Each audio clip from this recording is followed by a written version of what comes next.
Terima kasih Anda masih bersama kami di Kompas Petang, saya Cynthia Rompas. Saudara calon Presiden Pemilu 2024 Ganjar Pranowo bersilaturahmi ke kediaman Ketua Umum PDI Perjuangan Megawati Soekarno Putri di Tugu Umar, Menteng, Jakarta Pusat. Ganjar mengaku membahas berbagai hal, mulai mudik hingga sidang Mahkamah Konstitusi dengan Megawati.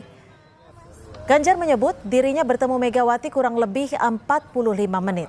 Kader PDIP itu bilang dirinya dan Megawati membahas berbagai hal, mulai soal mudik lebaran hingga tulisan Megawati di harian Kompas dan Mega yang mengajukan diri sebagai sahabat pengadilan atau amicus curiae di MK untuk sengketa hasil Pilpres. Menurut Ganjar, Megawati bercerita langkah-langkah itu ia ambil sebagai harapan menjaga demokrasi. Ada ketemu tamu-tamu mau ketemu ya. Oke.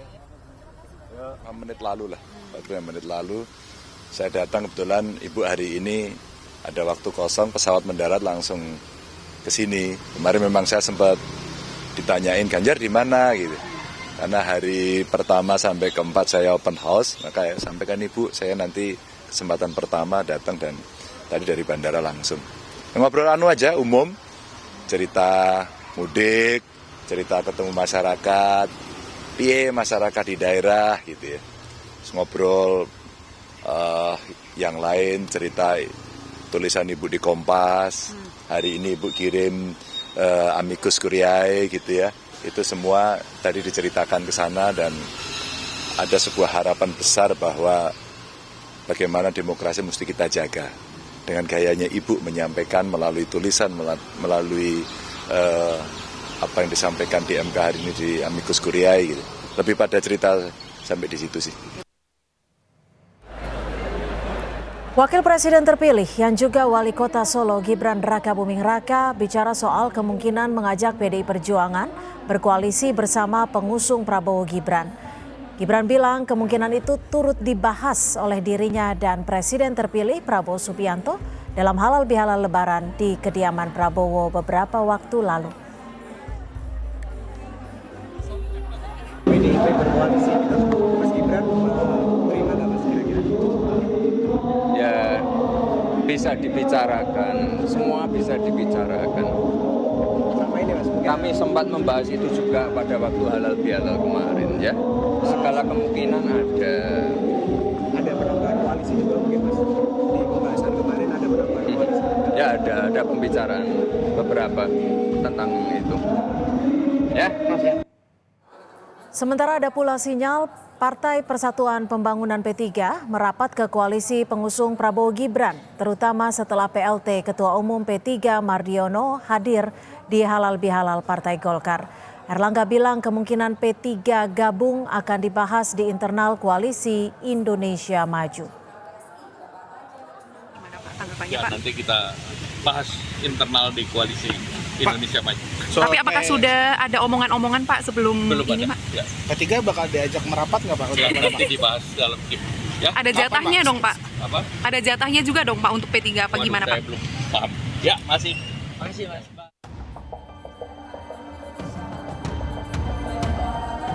PLT Ketua Umum Partai Persatuan Pembangunan Mardiono yang hadir di acara halal bihalal Partai Golkar melempar sinyal siap bergabung dengan koalisi Indonesia Maju pengusung Prabowo Gibran.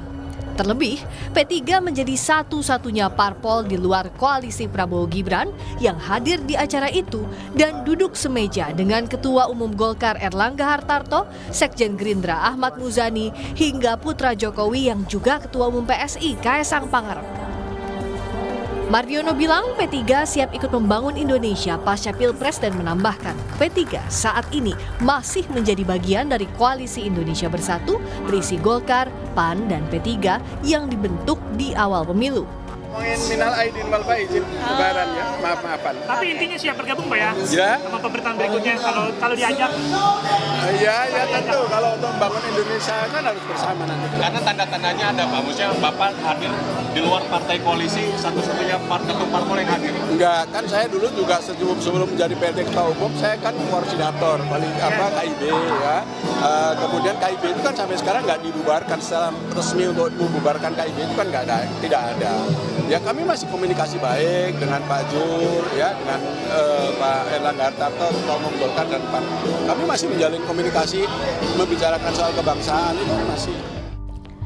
Sementara PDI Perjuangan tak menjawab tegas soal isu P3 gabung ke Koalisi Indonesia Maju. Sekjen PDIP Hasto Kristianto bilang pihaknya mendukung P3 membuka komunikasi politik dengan banyak pihak agar tak menghilang dari kancah politik.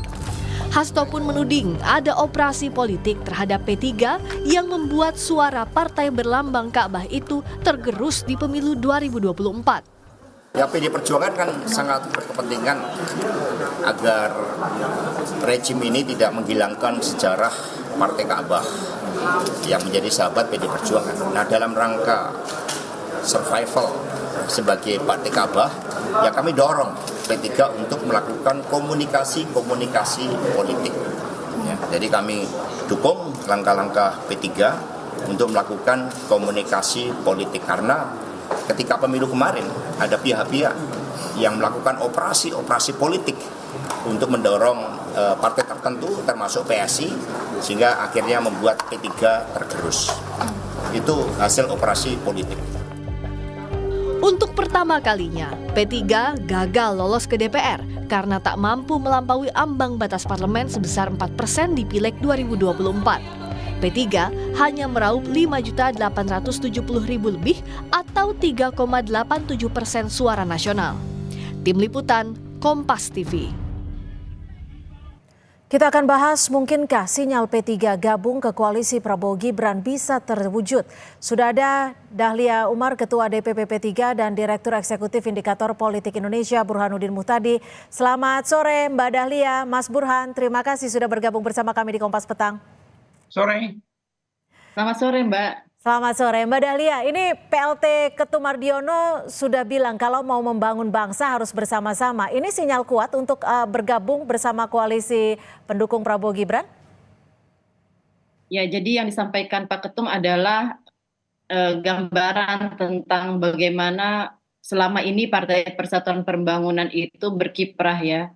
Dan sebagian dan hampir dalam sejarahnya memang partai P3 selalu berada dalam pemerintahan, bukan dalam posisi oposisi.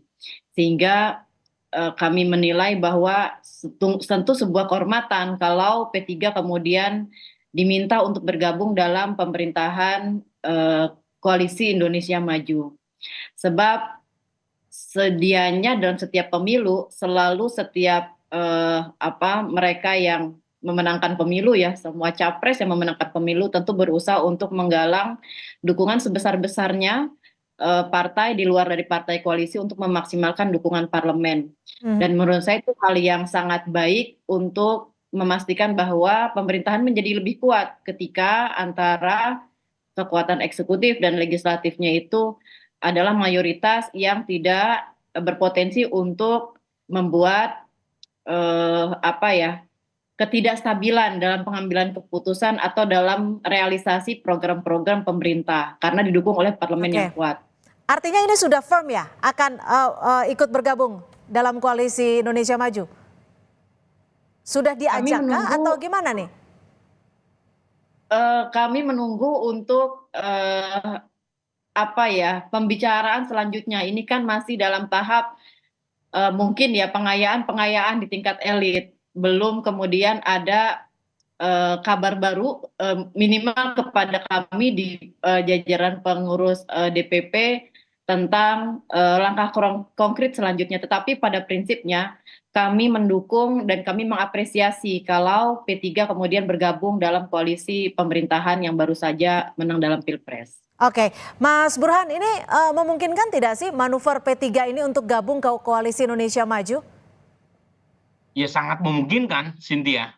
Jadi apa yang disampaikan oleh Pak Mardiono itu bagian dari kode politik yang dikirimkan kepada dua pihak sekaligus. Yang pertama kepada Presiden Jokowi yang masih menjabat hingga Oktober 2024. Yang kedua kepada Presiden-elek Prabowo Subianto. Jadi pernyataan tersebut kira-kira satu untuk ikut bergabung dalam koalisi pemerintahan ke depan jika MK menolak petitum yang diajukan oleh paslon 01 dan 03. Yang kedua, sekaligus mengirim SOS, minta bantuan agar P3 ikut dibantu diselamatkan dari lubang jarum PT 4%. Sebab kalau misalnya P3 tidak lolos PT 4%, itu secara politik P3 turun daya tawarnya. Karena untuk bisa menggenapi kekurangan koalisi Indonesia Maju di atas 50%, itu asumsinya P3 harus lolos PT 4%. Kalau misalnya P3 tidak lolos PT, itu secara politik nggak ada nilainya buat Pak Prabowo di parlemen. Karena Pak Prabowo sekarang koalisi dari 4 partai sekitar 49%.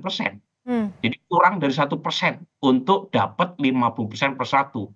Dan kalau misalnya P3 dibantu lolos agar bisa selamat dari PT 4%, maka genap kekurangan yang diperlukan oleh Pak Prabowo. Kira-kira itu bacaan saya ya. Tapi kalau keuntungan dari Koalisi Indonesia Maju sendiri apa untuk menerima P3? Tadi saya sebut, kalau misalnya tanpa P3, 4 partai pendukung Pak Prabowo ini tidak genap mencapai magic number 50% plus 1. Jadi perlu 50% plus 1. Siapapun partai yang masuk lebih awal untuk menggenapi kekurangan koalisi Indonesia Maju untuk mendapatkan mayoritas sederhana di parlemen, itu daya tawarnya tinggi. Tapi kalau misalnya Nasdem duluan yang masuk, itu otomatis partai lain yang telat untuk menyatakan maju bergabung dengan koalisi Indonesia Maju, itu bargaining posisinya turun. Karena Nasdem sudah lebih awal untuk menggenapi kekurangan kursi yang diperlukan buat Pak Prabowo untuk mencapai simple majority. Jadi saya melihat pernyataan taktis Pak Mardiono dalam konteks itu. Satu sisi untuk survival, menyelamatkan partainya, dan tentu saja untuk menyelamatkan partainya, Pak Prabowo punya kepentingan agar P3 lolos PT. Baik. Sebab kalau nggak lolos PT, nggak ada nilainya itu P3. Karena Pak Prabowo tetap memerlukan tambahan kursi di parlemen agar bisa mencapai mayoritas.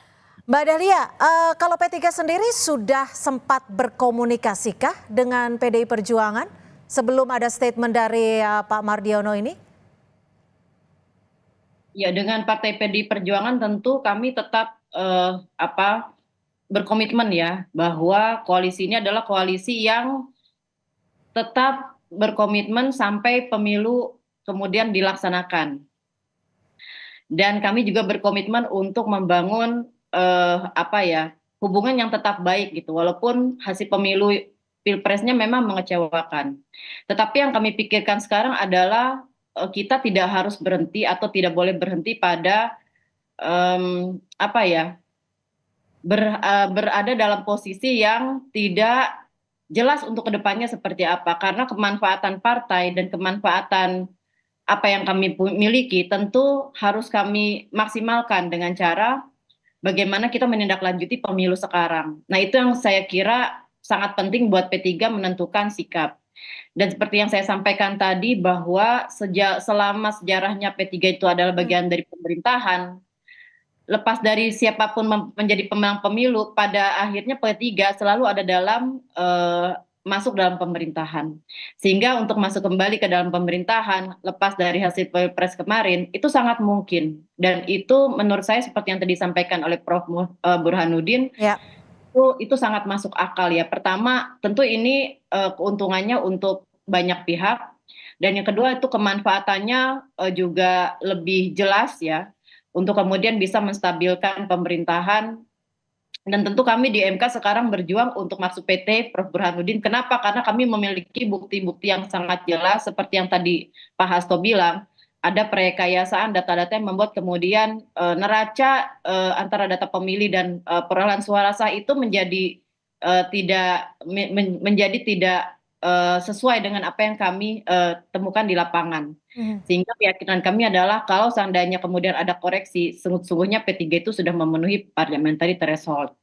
Nah, untuk itu kita masih menunggu kebijakan dari pimpinan kami. Kami berharap di MK hasilnya akan sangat sesuai dengan harapan kami, dan dengan demikian tentu kami memiliki posisi tawar yang lebih tinggi dari kemarin untuk kemudian bisa berharap ya apapun nanti diputuskan oleh pimpinan bisa lebih memaksimalkan kemanfaatan P3 untuk masyarakat Indonesia. Baik, Mas Burhan, ini kan Pak Hasto juga sempat menyebut mempersilahkan P3 untuk menjalin komunikasi untuk survival. Anda membacanya statement ini seperti apa? Saya membaca pernyataan Sekjen PD Perjuangan semacam tanda kutip restu ya buat P3 untuk mengambil langkah darurat dalam rangka menyelamatkan partai dari lubang jarum 4% parliamentary threshold. Jadi sepertinya PD Perjuangan tidak menaruh keberatan atas manuver P3 yang terlihat begitu lincah mendekati koalisi pendukung Prabowo Subianto meskipun MK belum mengambil keputusan secara konstitusional terkait dengan permohonan keberatan yang diajukan oleh paslon 01 dan 03. Jadi sepertinya PD Perjuangan tidak kecewa, tidak marah jika P3 mengambil langkah lebih cepat dari putusan MK terkait dengan PHPU. Dan menurut saya memang harus seperti itu. Karena yang menjadi concern buat P3 menurut saya bukan pilpres, tetapi partai. Jadi partai harus selamat terlebih dahulu. Lepas dari apakah hasil pilpres sesuai dengan ekspektasi paslon 03 atau 01 terkait dengan PHPU. Itu bukan pertarungan utama P3. Pertarungan utama P3 adalah gugatan yang diajukan ke MK bahwa P3 lolos PT. Dan untuk itu P3 perlu mencari komunikasi dan pendekatan politik, terutama buat partai-partai yang sekarang masih solid di bawah koordinasi Pak Prabowo maupun Pak Jokowi.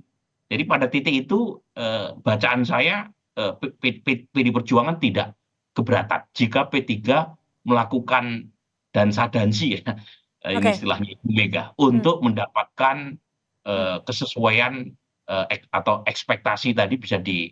Tapi kalau Mas Burhan sendiri melihatnya akan ada tidak partai-partai lain yang ikut merapat, ikut mendekat untuk ke kubu dukungan Prabowo Gibran? Begini Cynthia, pemenang biasanya memiliki 1000 ayah, pecundang ibarat yatim piatu. Jadi itu udah hukum alam. Jadi siapapun yang menang pasti akan mendapatkan banyak dukungan, sementara yang kalah akan ditinggalkan. Jadi melihat karakter sistem kepartian kita yang sangat less ideological, gitu ya, kemungkinan besar buat P3 atau partai lain yang mendukung capres yang kalah untuk merapat ke kekuasaan jika MK tidak menolak, menerima gugatan dari 01 dan 03 itu besar sekali tuh kemungkinannya. Dan P3 sendiri termasuk partai yang tidak pernah berada di luar kekuasaan sejak terutama pasca Orde Baru. Jadi siapapun calon yang didukung oleh P3 kalah atau menang, P3 bagian dari kekuasaan. Ini beda dengan PD Perjuangan. Ya. PD Perjuangan relatif punya pengalaman sebagai oposisi ketika capres yang mereka usung kalah. P3 tidak pernah punya pengalaman itu. Oke, baik. Terima kasih atas perspektif Anda, Mas Burhanuddin Muhtadi, Direktur Eksekutif Indikator Politik Indonesia, dan juga Mbak Dahlia Umar, Ketua DPP P3, sudah bergabung bersama kami di Kompas Petang. Selamat sore. Sore.